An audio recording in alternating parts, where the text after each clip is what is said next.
بابا سائیں آپ اس وقت آپ آرام کرتے ہیں، آپ کی طبیعت ناساز ہے، آزر کے جانے کا غم ہمیں بھی اندر سے کھا رہا ہے۔ پیرام میں یہاں یہ دیکھنے آیا تھا کہ تم اور ہارون کل کی پنچایت کے فیصلے سے مطمئن ہو یا نہیں۔ لگانے کی لڑکی بڑی حویلی آ چکی ہے، گلفام اور ماس کا غصہ اب کچھ ٹھنڈا ہے، لیکن میں چاہتا ہوں کہ تم لوگ بھی بڑی حویلی کا ساتھ دو۔ ہارون انتہائی منافقت سے سر جھکاتے ہوئے بولا، دادا سائیں آزر میرا بھائی ہے، لغاری نے جو کیا اس کی سزا تو اس کی نسلوں کو ملنی چاہیے، آپ فکر نہ کریں، میں اور ابا جی ہر قدم پر ماس کے ساتھ کھڑے ہیں۔ اگر شامل کہیں بھی ملا تو میں اسے خود اپنے ہاتھوں سے ماس کے سامنے پیش کروں گا۔ دادا سائیں نے ہارون کے پیٹھ تھپتھپائی، یہ جانے بغیر کہ ان کے سامنے کھڑا ان کا پوتا، اپنا ہی پوتا ان کے خاندان کی جڑیں کاٹ رہا ہے۔ شاباش ہارون، تم سے یہی امید تھی، جائیداد اور حویلیاں تبھی قائم رہتی ہیں جب خاندان ایک ہوں۔ دادا سائیں یہ کہہ کر اٹھ کر چلے گئے، لیکن ان کے جاتے ہی ہارون کے چہرے سے منافقت کا پردہ ہٹا اور وہاں دوبارہ وہی صفاقی لوٹ آئی۔ ہاں دادا سائیں، حویلی ایک ہی رہے گی، لیکن اس کا مالک گلفام کے ماس نہیں بلکہ ہارون بہرام ہوگا۔ چھوٹی حویلی کے اس بند کمرے میں بڑی حویلی کو برباد کرنے کی یہ چھپی ہوئی سیاست اب اپنے عروج پر پہنچ رہی تھی۔ دوپہر کے وقت حویلی کا کچن تپ رہا تھا۔ ماسی سکینہ نے حویلی کے 15 ملازمین کا کھانا بنانے کی ذمہ داری ایمن کے نازک کندھوں پر ڈال دی تھی۔ ایمن بھاری پتیلے کو چولہے سے اتارنے کی کوشش کر رہی تھی کہ گرم بھاپ اس کے چہرے اور ہاتھوں سے ٹکرائی۔ اس نے تکلیف سے ہونٹ بھینچ لیے، لیکن اس کے لبوں سے کوئی آہ نہ نکلی۔ اس کی آنکھیں اب آنسوؤں سے خالی ہو چکی تھی۔ وہاں صرف ایک گہرا منجمد کر دینے والا خاموش صدمہ تھا۔ ماس ہال سے گزرتے ہوئے رک گیا۔ کچن کے کھلے دروازے سے اس کی نظر ایمن پر پڑی۔ وہ کچن کے اندر داخل ہوا۔ اس کے چہرے پر جاگیردارانہ سختی تھی۔ ماسی سکینہ کہاں ہے؟ حویلی کے کام اتنی سستی سے ہوں گی تو بنی گا، یہاں کیا کام؟ ایمن نے چونک کر سر اٹھایا۔ اس کی ہزل آنکھیں ماس کی آنکھوں سے ٹکرائیں۔ ان آنکھوں میں ایک ایسی بے گناہی اور سچائی تھی جو ماس کے دل کو چیر گئی۔ وہ خاموشی سے ایک طرف ہو کر کھڑی ہو گئی۔ وہ نہ کچھ بولی نہ کوئی صفائی دی۔ اس کی یہ بے زبانی سچائی ماس کو اندر سے توڑنے لگی۔ ماس نے اس کے سوچے ہوئے ہاتھوں کو دیکھا جن پر کچن کے کاموں کی وجہ سے چھالے پڑ رہے تھے۔ میں کچھ پوچھ رہا ہوں تم سے، بولتی کیوں نہیں؟ زبان کو کیا ہوا تمہاری؟ ایمن انتہائی دھیمی سپاٹ اور بے جان آواز میں بولی، ایک قیدی کو بولنے کی اجازت کب سے مل گئی؟ سائیں ماسی سکینہ اندر گودام میں گئی تھی، آپ کا کھانا میز پر لگ چکا ہے۔ وہ دوبارہ اپنے کام میں مصروف ہو گئی، جیسے ماس کا وہاں ہونا یا نہ ہونا اس کے لیے کوئی معنی ہی نہیں رکھتا۔ ماس کو ایسا لگا جیسے اس کی طاقت، اس کا روپ ایمن کی اس خاموش اور سامنے کھڑے ٹیک لگا رہا ہو۔ وہ جھٹکے سے مڑا اور اپنے اندر کی طرف بڑھ گیا، لیکن اس کے دل و دماغ میں ایمن کی وہ خاموش آنکھیں کسی کانٹے کی طرح چبھ رہی تھی۔ ماس اپنے آفس میں بے چینی سے ٹہل رہا تھا۔ اس نے اپنے گلے کا بٹن کھولا اور سگریٹ سلگا لی۔ وہ جو آزر کے قتل اور ایمن کی حالت کے بارے میں سوچتا، اس کا دماغ الجھتا جاتا۔ اسی دوران اس کی میز پر رکھا ہوا پرائیویٹ موبائل فون تھر تھرایا۔ اس نے اسکرین پر دیکھا، یہ زبیر کا فون تھا جو شامر کا لنگوٹیا یار تھا اور جسے ماس نے شامر کا سراغ لگانے کے لیے بھاری رقم دے کر اپنا مقبر بنایا تھا۔ ماس نے فوراً کال ریسیو کی۔ ہاں زبیر، کوئی پتہ چلا اس کمینے کا؟ کہاں چھپا بیٹا ہے وہ؟ سائیں ماس، میں نے شامر کو ڈھونڈ لیا ہے اور وہ سرحد کے پاس ایک کچے کے علاقے میں اپنے ایک رشتہ دار کے یہاں چھپا ہوا ہے۔ لیکن سائیں، ماس غصے سے تب کر بولا، لیکن کیا؟ فوراً لوکیشن بھیجو، میں اپنے گارڈز کے ساتھ نکل رہا ہوں۔ اس کا خون آزر کے خون کا قرض ہے۔ سائیں میری بات ایک بار سن لیں، میں نے رات شامر کو دبوچ لیا تھا اور اسے گن پوائنٹ پر رکھا۔ سائیں، وہ اپنے باپ اور اپنی بہن ایمن کی قسمیں کھا رہا، رو رہا ہے، وہ کہہ رہا ہے کہ اس نے آزر پر گولی نہیں چلائی۔ ماس کے ہاتھ میں لگی سگریٹ کی راکھ نیچے گری، اس کے آئی برو تن گئے۔ وہ جھوٹ بول رہا ہے اپنی جان بچانے کے لیے۔ عینی شاہدین نے اسے آزر کے ساتھ دیکھا تھا اور اس کی پستول وہاں سے ملی۔ سائیں، وہ کہہ رہا ہے کہ اس رات آزر کو کسی نے اس کے نمبر سے میسج کر کے ہائی وے پہ بلایا تھا، جبکہ شامر کا فون اس واقعے سے 2 گھنٹے پہلے ہی کہیں گر گیا یا چوری ہو گیا۔ شامر کا کہنا ہے کہ جب وہ آزر سے ملنے ہائی وے پہنچا تو آزر پہلے ہی گولیوں سے چھلنی تڑپ رہا تھا اور وہاں کچھ نامعلوم نقابپوش کھڑے تھے جنہوں نے شامر کو دیکھتے ہی اس پر فائرنگ کر دی۔ وہ اپنی جان بچا کر بھاگا اور اسے پتا تھا کہ الزام اسی پر آئے گا، اسی لیے وہ روپوش ہو گیا۔ سائیں، وہ جس طرح رو رہا ہے مجھے نہیں لگتا کہ وہ جھوٹ بول رہا ہے، کوئی ہے جو پس پردہ کھیل گیا۔ ماس کی سانسیں تیز ہو گئیں۔ زبیر کی باتوں نے اس کے ذہن میں شک کا ایک ایسا بیج بو دیا جس نے اس کے پورے یقین کو ہلا کر رکھ دیا۔ زبیر، تم شامر پر کڑی نظر رکھو، میں وہاں سے ہلے نہ پائے جب تک میں نہ کہوں۔ کسی کو اس کا پتہ نہیں چلنا چاہیے۔ فون بند کرنے کے بعد ماس جیسے جم کر رہ گیا۔ اگر شامر نے آزر کو نہیں مارا تو آزر کا قتل کون ہے؟ اور شامر کا فون کس کے پاس تھا؟ اس کا دماغ تیزی سے گھوما۔ اگر شامل بے گناہ تھا تو اس کا مطلب تھا کہ ایمن لغاری بھی بے گناہ ہے، اور اس نے ایک بے گناہ لڑکی کو بنی بنا کر اسے زندگی دوزخ بنا دی۔ اس پچھتاوے کے احساس نے معاذ کو تڑپا دیا۔ اس نے فوراً اپنے دراز سے چابی نکالی اور آذر کے قتل کیس کی وہ فائل نکالی جو پولیس نے تیار کی تھی۔ اس نے اس رات کی لوکیشن، شامل کے فون کو ڈیٹا اور عینی شاہدین کے بیانات کو دوبارہ گہرائی سے پڑھنا شروع کیا۔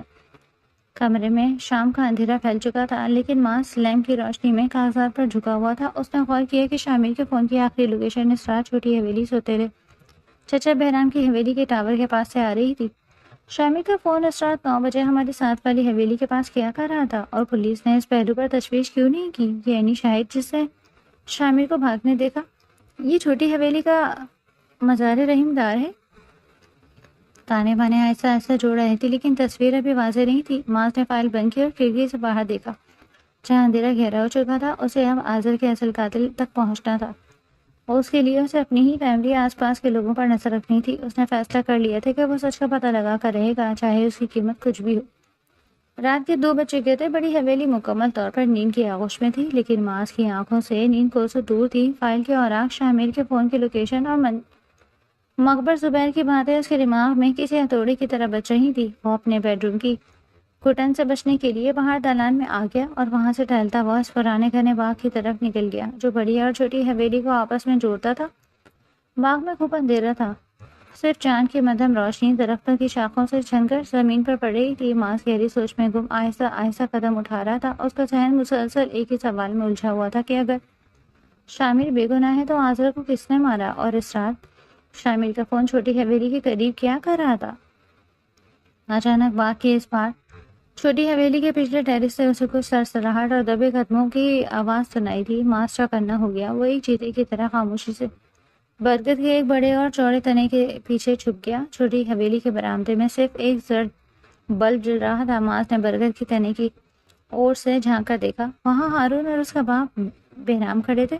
ہارون کے ہاتھ میں مخصوص مشروم کا آدھا بھرا ہوا گلاس تھا، اور اس کی چال میں نشے کی لڑکھڑاہٹ اور غرور کی اکڑ واضح تھی۔ بہرام اسے غصے سے کچھ سمجھا رہا تھا۔ معاذ کے کان کھڑے ہو گئے۔ فاصلہ زیادہ نہیں تھا، اور رات کے سناٹے میں ان کی آوازیں صاف سنائی دے رہی تھی۔ معاذ نے احتیاط سے اپنی جیب سے اسمارٹ فون نکالا اور بنا کوئی روشنی کے کیمرے کی ویڈیو اور آڈیو ریکارڈ آن کر لیا۔ ہارون، ہوش کے ناخن لو، تم نے یہ کیا ہولیا بنایا ہوا ہے؟ میں نے تمہیں کہا تھا نا کہ کچھ دن خاموش رہو۔ مجھے مقبروں سے پتہ چلا ہے کہ معاذ آج کل دوبارہ کیس کی فائلیں کھنگال رہا ہے۔ اگر ذرا سے بھی شک ہو گیا نا تو وہ ہمیں اسی باغ میں زندہ کاٹ دے گا۔ ہارون نے جھٹکے سے اپنا بازو باغ کی گرفت میں چھڑایا۔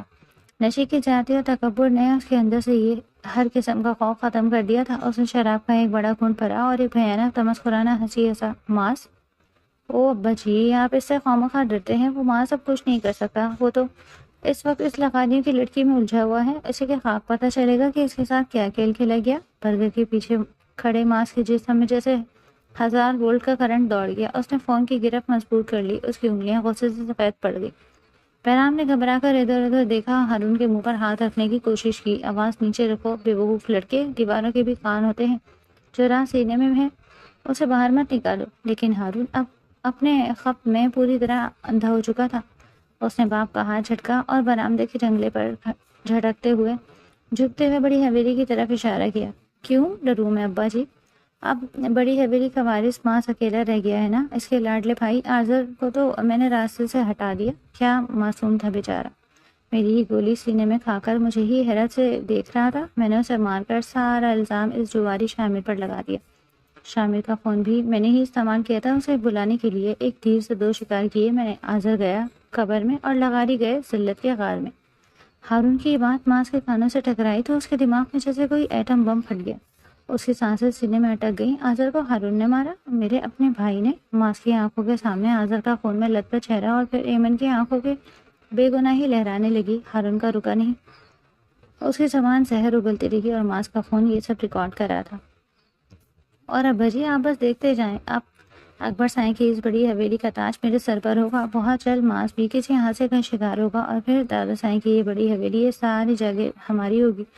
اس معاذ کی کہانی میں خود اپنے ہاتھوں سے ختم کروں گا۔ معاذ کے پاؤں تلے سے واقعی زمین نکل چکی تھی۔ اس کا اپنا خون، اس کا اپنا سوتیلا چچا اور بھائی اتنے بڑے غدار نکلیں گے؟ اس نے خواب میں بھی نہیں سوچا تھا۔ وہ جنہیں باہر ڈھونڈ رہا تھا وہ عاصم کے سانپ بن کر چھوٹی حویلی میں بیٹھے اس کی اور اس کے خاندان کی جڑیں کاٹ رہے تھے۔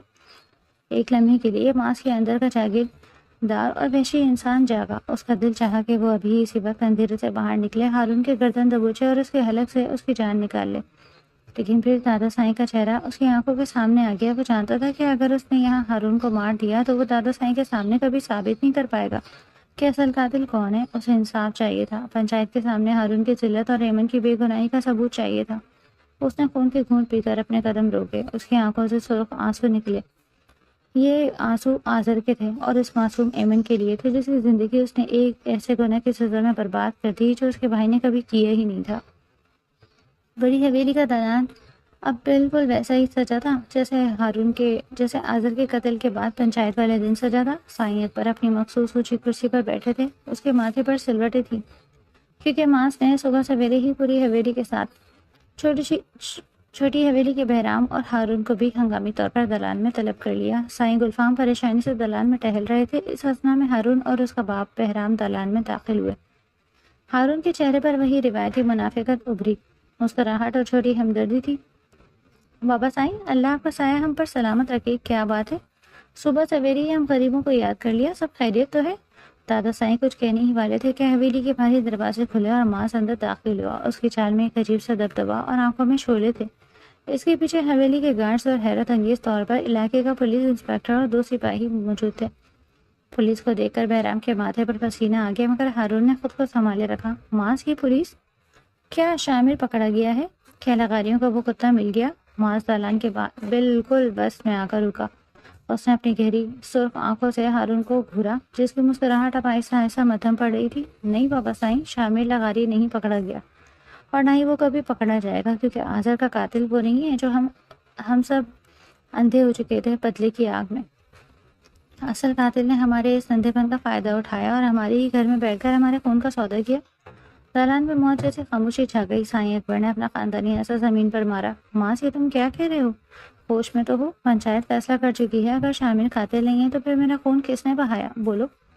ماس نے اپنی انگلی اٹھائی اور اس کا رخ سیدھا ہارون کی طرف کر دیا۔ آزر کا قاتل کوئی باہر کا نہیں دادا سائیں، وہ قاتل اس وقت آپ کے قدموں میں کھڑا ہے۔ یہ ہارون بہرام میرا سوتیلا بھائی، اس نے آزر کو ہائی وے پر بلا کر گولی ماری اور پستول شامل کی گاڑی کے پاس پھینک دی تاکہ لغاری اور ہم ایک دوسرے کے خون کے پیاسے ہو جائیں۔ یہ سننا تھا کہ دلان میں جیسے بم پھٹ گیا۔ سائیں گلفام نے بساختہ اپنی پستول نکالی جبکہ بہرام گھبرا کر آگے بڑھا۔ یہ کیا بکواس ہے ماس؟ تم اپنے بھائی کے غم میں پاگل ہو چکے ہو؟ میرے بیٹے پر اتنا گھناؤنا الزام لگاتے ہوئے تمہاری زبان نہیں کانپی؟ ہارون سینے پر ہاتھ مارتے ہوئے بولا۔ بھائی ماس، یہ آپ کیا کہہ رہے ہیں؟ آزر تو میری جان تھا، آپ مجھ پر قاتل ہونے کا داغ لگا رہے ہیں؟ کس کے کہنے پر؟ اس شامل کے دوستوں کے کہنے پر۔ وہ جواری آپ کو گمراہ کر رہے ہیں سائیں، میں تو آپ کے لیے اپنی جان دے دوں۔ ہارون کے اس منافقت پر ماس کے لبوں پر ایک گہریلی اور شفاف مسکراہٹ ابھری۔ تمہاری اداکاری کمال کی ہے ہارون، لیکن تم بھول گئے ہو کہ جب تم کل رات نشے میں اپنے باپ کے سامنے اپنی کامیابی کا جشن منا رہے تھے تو وہ پرانا برکت کا درا تنہا نہیں تھا، میں وہاں موجود تھا۔ ہارون کا رنگ ایک دم سے فاق ہو گیا۔ اس کی آنکھوں میں پہلی بار وحشت اور خوف نے جنم لیا۔ ماس نے اپنی جیب سے اپنا موبائل فون نکالا اور کل رات والی آڈیو ریکارڈنگ پلے کر دی۔ اسپیکر میں سے ہارون کے نشے میں دھت غرور سے بھری آواز پورے دالان میں گونجنے لگی۔ سب دم سادے سننے لگے۔ آواز بند ہوتے ہی دالان میں ایسا سناٹا چھایا ہے کہ سوئی گرنے کی آواز بھی سنی جا سکتی تھی۔ بہرام کے گھٹنے جواب دیے گئے اور وہ وہی زمین پر گر پڑا۔ ہارون کی آنکھیں پھٹی کی پھٹی رہ گئیں، اس کے جسم سے جیسے جان نکل چکی تھی۔ اسے اپنا کھیل ختم ہوتا ہوا صاف نظر آ رہا تھا۔ دادا سائیں کا عصا ان کے ہاتھ سے چھوٹ کر زمین پر گر گیا۔ ان کا پورا جسم غصے، صدمے اور دکھ سے کانپ رہا تھا۔ ان کی آنکھوں سے آنسو چھلک پڑے کہ ان کے اپنے خون نے گدی کے لالچ میں ان کے پوتے کو نگل لیا۔ سائیں گلفام غصے سے چلائے، کتے کے بچے، تو نے میرے آزر کو مارا، میں تجھے یہیں اس دالان میں کتے کی موت ماروں گا۔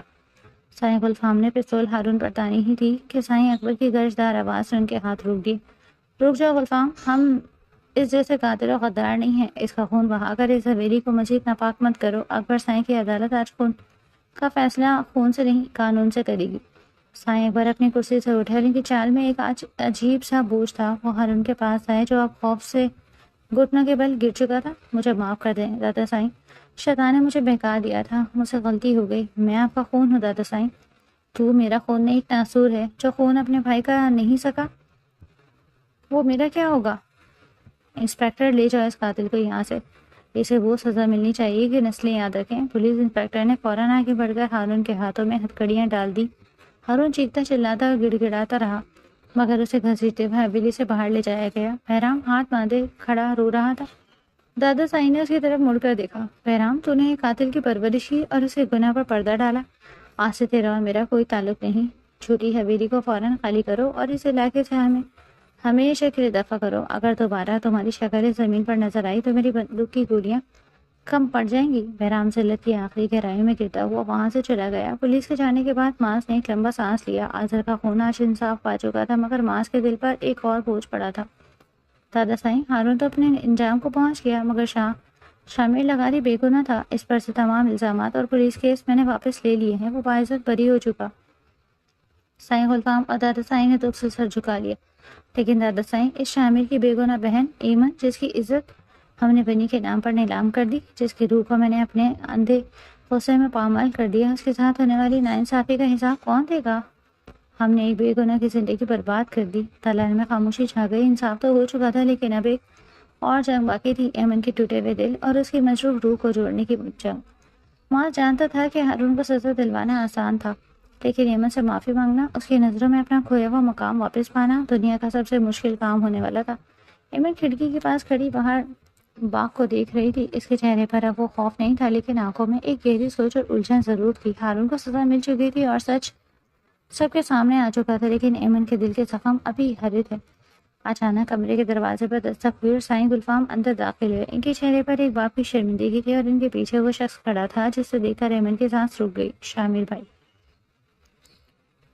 وہ دوڑ کر اپنے بھائی کے گلے لگ گئی اور پھوٹ پھوٹ کر رونے لگی۔ شامر کی آنکھوں میں بھی آنسو تھے۔ اس نے اپنی بہن کو مضبوطی سے تھام لیا۔ جس بھائی کے لیے ایمن نے اپنی زندگی، اپنی عزت، اپنے خوابوں کی قربانی دی، آج وہ باعزت طریقے سے اس کے سامنے کھڑا تھا۔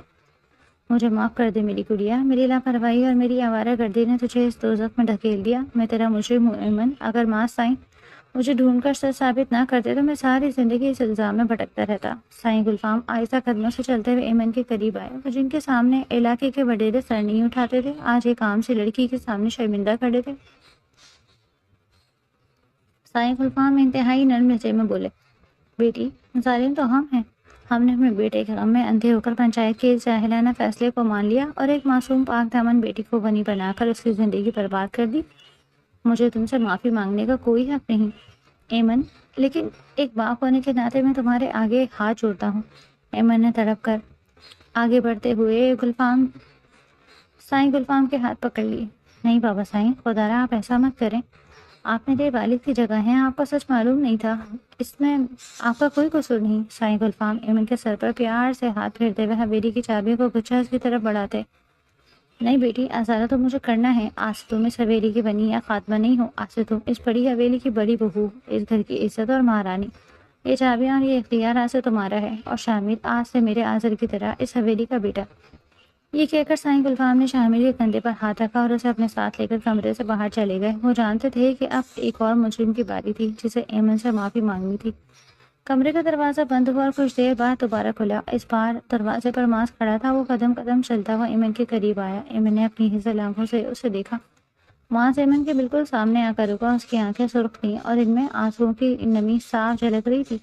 پھر کچھ ایسا ہوا جس کی ایمن نے کبھی توقع بھی نہیں کی تھی۔ ماس، وہ مغرور جاگیردار جس کی گردن کبھی کسی کے آگے نہیں جھکتی تھی، وہ اچانک ایمن کے سامنے اپنے گھٹنوں کے بل زمین پر بیٹھ گیا۔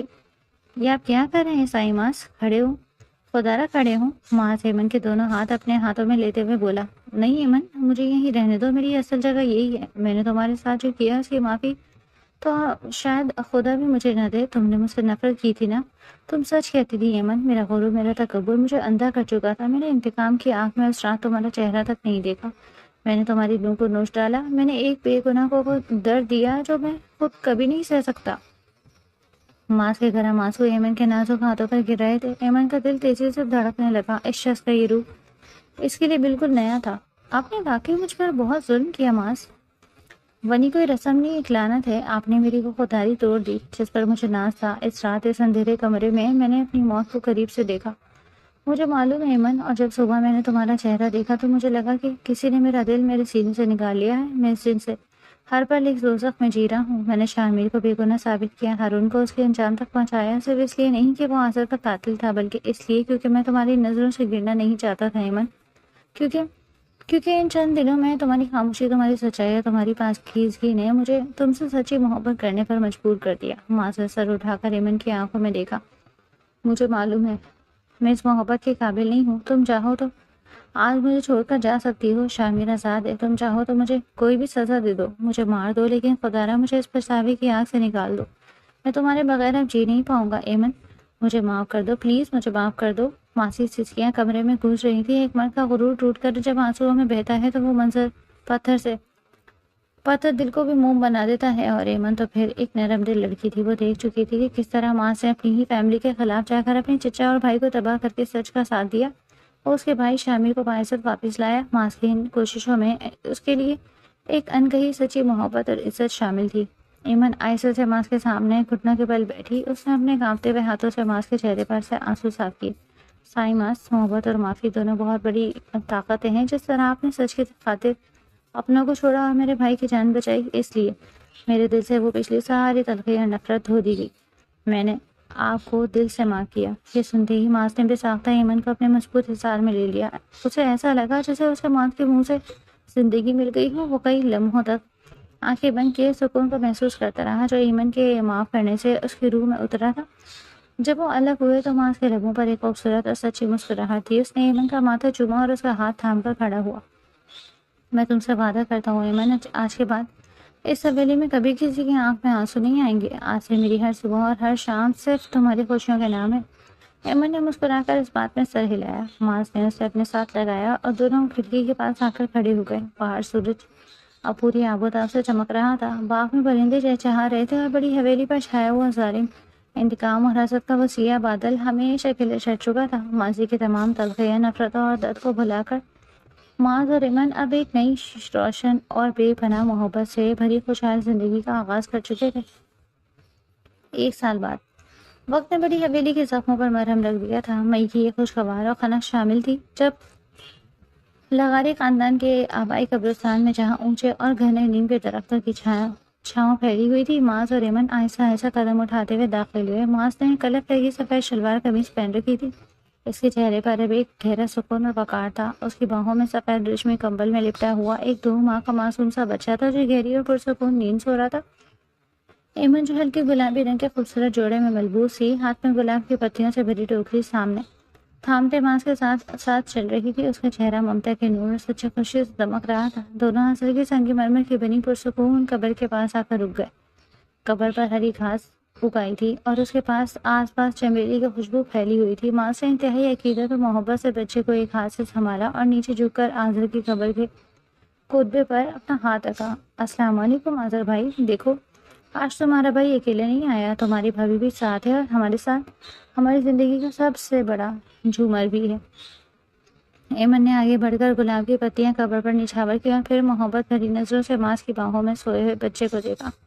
ایمن نہایت شیریں اور جذباتی لہجے میں بولی، آذر بھائی، ماس نے اپنے اس بیٹے کا نام آذر رکھا ہے۔ اس حویلی کا آذر تو چلا گیا، لیکن ماس کا ماننا ہے کہ اس آذر کے روپ میں حویلی کا کھویا ہوا سکون اور معصومیت لوٹ آئی ہے۔ دیکھو نا، اس کا چہرہ بالکل آپ جیسا معصوم ہے نا۔ ماس نے بچے کو آہستہ سے ایمن کی گود میں لیا اور خود دعا کے لیے ہاتھ اٹھا لیے۔ ایمن نے چھوٹے آذر کو سینے سے لگایا اور قبر کی طرف دیکھ کر مسکرائی۔ ماس دعا کے بعد ایمن کے کندھے پر ہاتھ رکھ کر بولا، آذر کے جانے کا غم کبھی کم تو نہیں ہو سکتا ایمن، لیکن جب میں چھوٹے آذر کو دیکھتا ہوں اور تمہاری آنکھوں میں یہ خوشی دیکھتا ہوں تو مجھے لگتا ہے کہ اللہ نے ہم پر بہت بڑا کرم کیا ہے۔ تم نے مجھے معاف کر کے اس حویلی کو واقعی جنت بنا دیا، اور آپ نے سچ کا ساتھ دے کر اور بنی کی اس رسم کو ہمیشہ کے لیے اس دھرتی سے مٹا کر میری روح کو خرید لیا ہے۔ ماس، اب اس حویلی میں صرف محبت راج کرے گی، کوئی نفرت نہیں۔ دونوں نے آخری بار آذر کی قبر پر نظر ڈالی اور چھوٹے آذر کو چومتے ہوئے پرسکون قدموں سے حویلی کی طرف بڑھ گئے، جہاں سائیں اکبر اور سائیں گلفام اپنے پوتے کا انتظار کر رہے تھے۔ کہتے ہیں نا، خدا کی لاٹھی بے آواز ہوتی ہے، اور جب وہ چلتی ہے تو غرور کے بڑے بڑے برج مٹی میں مل جاتے ہیں۔ جہاں بڑی حویلی میں محبت کے چراغ چل رہے تھے، وہیں دوسری طرف انصاف کا ترازو اپنا کام کر چکا تھا۔ سینٹرل جیل کی ایک تاریک اور بدبودار ہائی سیکیورٹی بیرک جہاں سورج کی کرن بھی داخل نہیں ہوتی تھی۔ فرش پر ایک آدمی گندے پھٹے ہوئے کپڑوں میں مٹی پر بیٹھا تھا۔ اس کے بال بکھرے ہوئے تھے، داڑھی بڑھی ہوئی تھی اور آنکھوں کی پتلیاں ساکت تھیں۔ یہ ہارون بہرام تھا، وہ ہارون جو کبھی جائیداد اور گدی کے نشے میں اپنے بھائی کا خون بہا چکا تھا۔ عمر قید کی سزا اور ضمیر کے بوجھ نے اسے پاگل پن کی آخری حدوں تک پہنچا دیا۔ وہ بیری کے پتھریلی دیوار پر اپنے ناخنوں سے لکیریں کھینچ رہا تھا اور اس کی انگلیاں زخمی تھیں، وہیں سے خون رس رہا تھا، مگر اسے کوئی درد محسوس نہیں ہو رہا تھا۔ وہ پاگلوں کی طرح اپنے سر کو دیوار سے مارتا اور دھیمی وحشتناک آواز میں مسلسل بڑبڑاتا، معاذ آذر، معاذ آذر، دیکھو وہ آ رہے ہیں۔ وہ آذر کھڑا ہے، اس کے سینے سے خون نکل رہا ہے۔ معاذ مجھے چھوڑ دو، معاذ میں نے نہیں مارا، میں نے نہیں مارا۔ جیل کا ایک سپاہی باہر سے گزرا اور اس نے لاٹھی لوہے کی سلاخوں پر ماری۔ اوے پاگل، خاموش ہو جا، رات دن بس یہی دو نام جپتا رہتا ہے، معاذ آذر، معاذ آذر، سو جا اب۔ لیکن ہارون پر کسی کی آواز کا کوئی اثر نہیں ہوا۔ وہ اپنے گھٹنوں میں سر دیے دوبارہ وہی الفاظ دہرانے لگا۔ اس کی دنیا اب اسی بیرک اور ان دو ناموں تک محدود ہو چکی تھی۔ وہ جیتے جی جہنم کا عذاب بھگت رہا تھا، ایک ایسا عذاب جسے موت بھی اسے نجات نہیں دے رہی تھی۔ جیل سے میلوں دور ایک چھوٹے اور اندھیرے کرائے کے مکان کے کمرے میں بہرام لغاری ایک پرانی چارپائی پر لیٹا ہوا تھا۔ حویلی سے بے دخلی اور بیٹے کی عمر قید کے صدمے نے اسے فالج کا مریض بنا دیا۔ وہ پچھلے کئی ماہ سے بستر مرگ پر تھا۔ اس کا جسم سوکھ کر ہڈیوں کا ڈھانچہ بن چکا تھا اور وہ ہلنے چلنے کے قابل بھی نہیں رہا۔ کمرے میں کوئی دوسرا انسان موجود نہیں تھا جو اسے ایک گھونٹ پانی دے سکتا۔ وہ جائیداد جس کے لیے اس نے اپنے بھائی اور بھتیجوں سے غداری کی تھی، آج اس کے کسی کام کی نہیں تھی۔ بہرام نے حسرت اور تکلیف سے کمرے کے خالی چہرے کو دیکھا۔ اس کی سانسیں اکھڑ رہی تھی اور وہ اپنی آخری ہچکیوں کا انتظار کر رہا تھا۔ اس کی آنکھوں سے پچھتاوے کے موٹے موٹے آنسو بہہ کر اس کے کانوں کے پیچھے جذب ہو رہے تھے۔ اکبر سائیں، غلفام، مجھے معاف کر دینا، میں نے لالچ میں اپنا سب کچھ برباد کر دیا۔ آج میرا بیٹا پاگل ہو گیا اور میں تڑپ تڑپ کر مر رہا ہوں۔ کوئی مجھے پانی کا ایک قطرہ دینے والا بھی نہیں۔ اس کے حلق سے ایک آخری دردناک اوراہٹ نکلی۔ اس کی آنکھیں کھلی کی کھلی رہ گئی اور اس کی روح اس پنجرے سے پرواز کر گئی۔ وہ دنیا سے اس طرح رخصت ہوا کہ اس کے جنازے کو کندھا دینے والا بھی کوئی اپنا موجود نہیں تھا۔ واپس پڑی حویلی کے دالان میں شام کا دھندلا پھیل چکا تھا اور حویلی کے فانوس روشن ہو چکے تھے۔ سائیں پر دالان میں اپنی کرسی پر بیٹھے چھوٹے آذر کو گود میں لیے اس کا چہرہ چوم رہے تھے اور ان کے پاس سائیں غلفام شامیر بیٹھے مسکرا رہے تھے۔ ایمن اور معاذ دالان کی سیڑھیوں پر کھڑے اس خوبصورت خاندانی منظر کو دیکھ رہے تھے۔ معاذ نے آہستہ سے ایمن کا ہاتھ تھاما۔ دیکھو ایمن، حویلی کا اندھیرا ہمیشہ کے لیے ختم ہو گیا، اب یہاں صرف روشنی ہے کیونکہ ہمارے پاس محبت کی طاقت ہے۔ ایمن معاذ کے کندھے پر سر رکھتے ہوئے محبت سے بولی، جی معاذ، اور یہ روشنی اب کبھی مدھم نہیں ہوگی۔ نفرت، سازش اور خون کی کھیل سے شروع ہونے والا یہ سفر مکافات عمل کے کڑے انصاف سے گزر کر نئی خوشیوں سے ہمکنار ہو چکا تھا۔